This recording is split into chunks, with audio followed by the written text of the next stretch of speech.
I feel like it's pretty relevant to explain why I care about the Epstein files in the first place.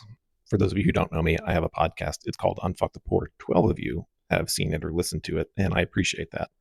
I did a series of episodes with my sister, Jessie, called No Father is Better Than One. It goes into detail about how she was abused by my father, her stepfather, for the majority of her life from age 4 to 17. When she came to me with her revelation, I immediately believed her and asked her if she was safe and asked her if she needed anything, asked her what I could do for her.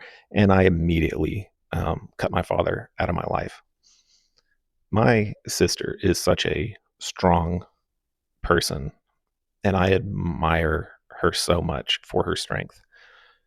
She basically went through the entire investigation and even the trial by herself. The only thing she asked me to do was corroborate her testimony with the detective. I would have done anything for her. The most damning evidence and the most haunting and horrifying thing that I've ever heard was the recorded phone conversation between my father and my sister.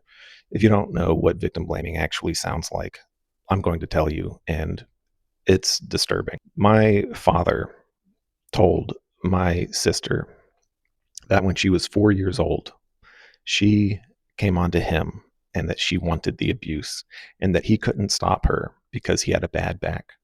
My father is 6 feet tall and weighed 200 pounds. And he said he could not defend himself from the advances of a 4-year-old girl. And that was why he did what he did. That is insane thinking. That is narcissistic abuse. That is a level of sociopathy that I just don't understand it.